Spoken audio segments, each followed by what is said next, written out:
We were talking a little bit earlier about Top Gun Maverick and all the wild success it has, from the unbelievable $1.4 billion at the box office to then cracking records on VOD and sales. And now it's going to be coming out on Paramount Plus. It's probably going to break all kind of Paramount Plus records for single day signups and stuff like that.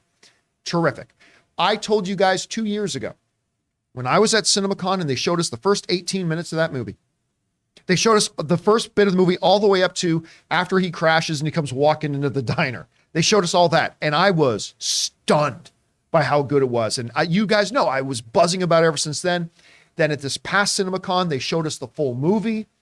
And we came out and we told you guys this was incredible, except for Chris Carr. She was not so impressed with it, but that's fine. She was the only one. But all the rest of us absolutely loved it. That being said, though, while I loved the movie and you guys saw me gushing about the movie, it also to me struck me as a very simple movie. It had some ridiculousness to it. They don't even name the country that they're we don't even know. And then they replay the ending of the Star Wars Death Star trench run and all that kind of stuff. And so while I loved the movie and I raved about it, I was sitting down with Cliff Stevenson having dinner one night, and I mentioned, but it's not a Best Picture contender. It's definitely not a Best Picture. I mean, it's a fun movie. I loved it, had a great time with it, but had all this silly stuff in it and a lot of stuff. It doesn't have depth to it. It's not a Best Picture contender. That's how I thought at the time. And then Cliff went into this very passionate, very well thought out defense of the notion of Top Gun Maverick being a legit Best Picture contender. And I walked away. It was so compelling. I walked away having completely changed my mind. And so I asked Cliff if he would come in and share. So Cliff, this was a couple of months ago that we were having dinner and we talked, the whole Top Gun thing came up, and I said to you, Top Gun's great. I love it, but it's not a Best Picture contender, but you feel it is. Why do you feel it's a Best Picture contending kind of film? Can I just, you got to tell the audience how many times you saw this movie I've seen it 12 times in the theater. That's just in the theater though. This is, to me, a nearly perfect movie. And I know it's simplistic, and I know that you can point to, well, this is a fault and this is a flaw, whatever. But to me, it is a nearly perfect theatrical film. Here's why I think it absolutely should be in the running for Best Picture. In a time where we just went through, where theaters were closed and we heard for 2 years how theaters were going to die off and nobody wanted to go back to the movies, and there was no future for theatrical exhibition. It was done. Tom Cruise, the Christ-like figure of Hollywood, comes along and think about the scene in Maverick where he's talking to Ed Harris, the Drone Ranger, the Drone Ranger, and Ed Harris is, the Admiral's telling him, your time is done. You're a dinosaur. We won't even need your kind anymore, and it's done. And Maverick, Tom Cruise, goes to the door and turns around and says, "Maybe, sir, but not today." Now, that whole conversation is essentially Tom Cruise saying, yeah, you think streaming's the future? You think technology is going to save us? Maybe, but not today. This is why.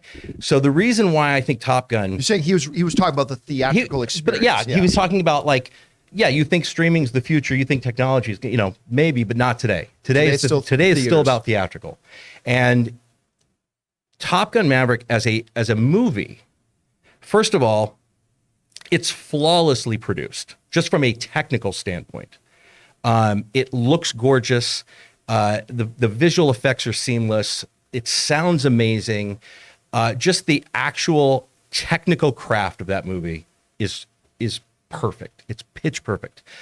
But what that movie did, if the Oscars are about celebrating the theatrical experience and celebrating the sort of love of movies and movie going, there is no other movie that came out this year. Well, maybe one. There's no other movie on this scale that brought people back into the theater multiple times. My mother-in-law is in her mid-70s. She barely goes to the movies. She saw this twice. people that don't go to the movies went out to see this. People that go to the movies saw it multiple times. As we talked about earlier, they were able to extend the window on this because in a complete mirror to the first Top Gun, this movie was number one when it came out, and it was number one on Labor Day weekend. That has not happened to my knowledge since the first Top Gun in '86. So as a pure love letter to the theatrical experience and to movie making and to everything that people love about movie theaters, Top Gun is the shining star on top of the tree that nobody else was willing to do. Everybody else was, I mean, and you think about like Tom Cruise, never done a streaming show, never done a TV show, hasn't done a comic book movie. Like he is a pure, straight out theatrical, I just make movies kind of guy. Right. And so what this movie accomplished is something that no other movie has accomplished. I mean, it is on its own. And so if you're looking at what the best picture is, it's got to be in the running just because of how it made us come back to the theater, how it made us interact with the theatrical experience, wanting to see it on a big screen, wanting to see it in IMAX or wanting to see it in Dolby or all those things. And even when it came out on digital, I owned it. I was still going back to the theater to see it. And you would see it like it would leave like the Prime or it would leave the Dolby.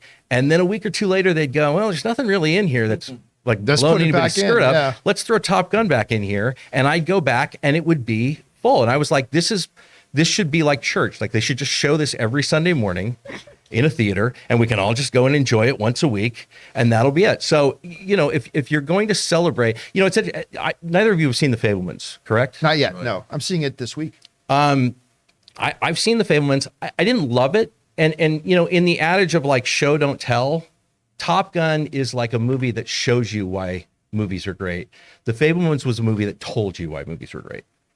And so, for all the talk about these two movies kind of being in the front running for Best Picture in terms of nominations, along with Everything Everywhere, which I think is the other movie that really got everybody excited about going to the theater and was a word of mouth thing.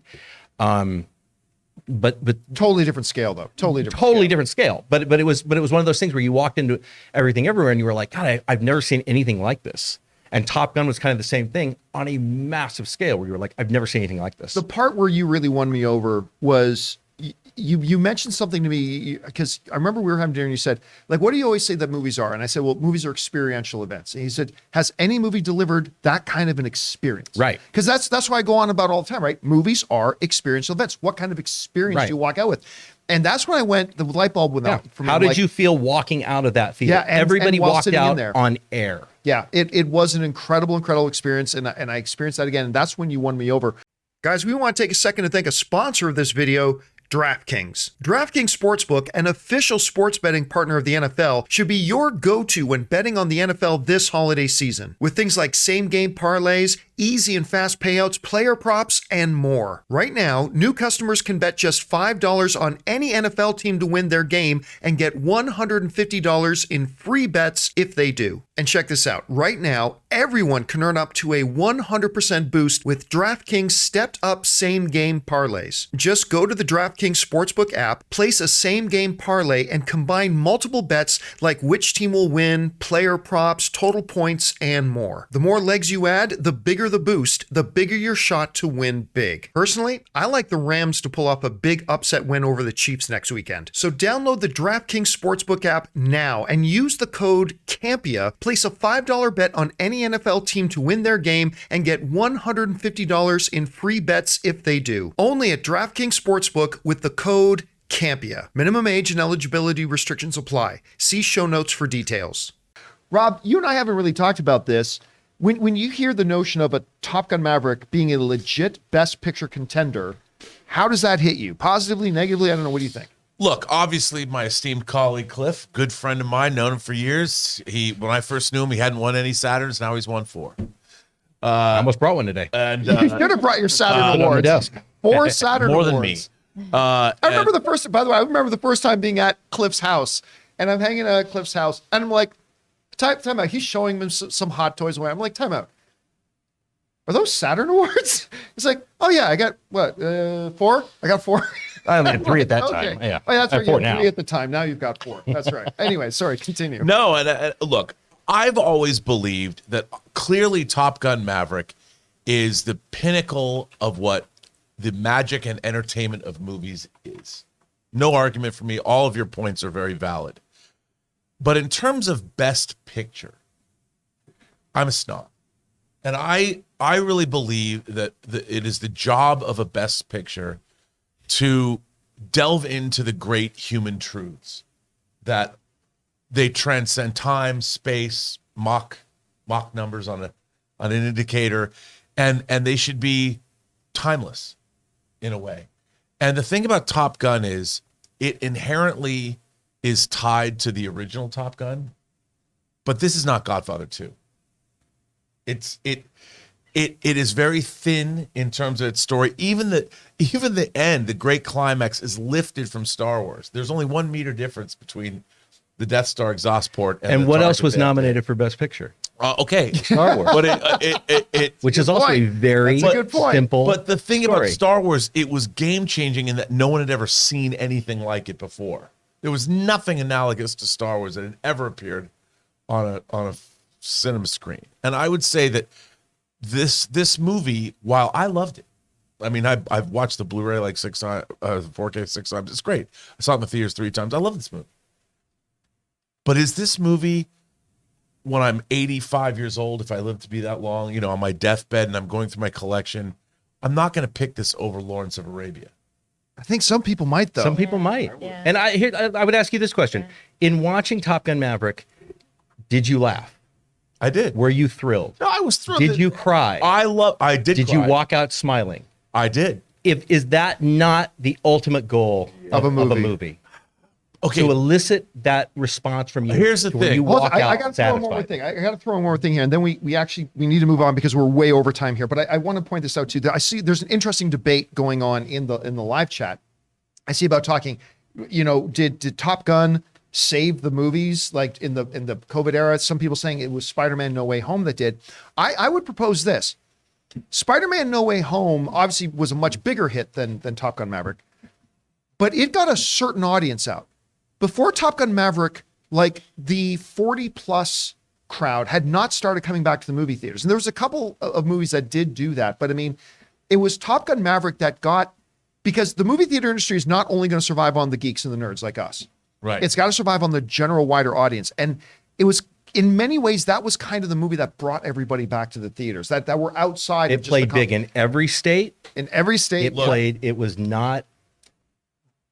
My final word on this is I believe a best picture should illuminate, and you should walk out of a best picture having a revelation or have learned something that you didn't know before. See, I agree with that because that's Gun. an experience. Yeah. But there are different kinds of experiences. I did So not true. know this was going to make $1.5 billion. Yeah, I nobody understand, but I didn't learn anything. That's what I learned. I didn't feel an emotional catharsis.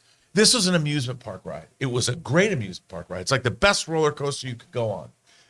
But the best roller coaster that I can go on is just that. But why does it have to be one or the other? Why does why does a best picture have to be something that only treats story one way and does not? I mean, Raiders of the Lost Ark was another best picture, and that is just an homage to much lesser films. But it didn't win. All right, I need I to didn't cut say this this needs thing to off. win. I need to cut it off because we could go on this for another hour, but we do need to move on from here. Guys, obviously the question is for you. I think one of the big interesting points heading into the Oscar nominations this year is going to be, does Top Gun Maverick get one of those Best Picture nominations? Arguments have been made here. What do you buy into? Do you think it should be considered as the Best Picture of the year? Do you think it shouldn't for whatever reasons? Whatever your thoughts are, jump down to the comment section below and leave those thoughts there.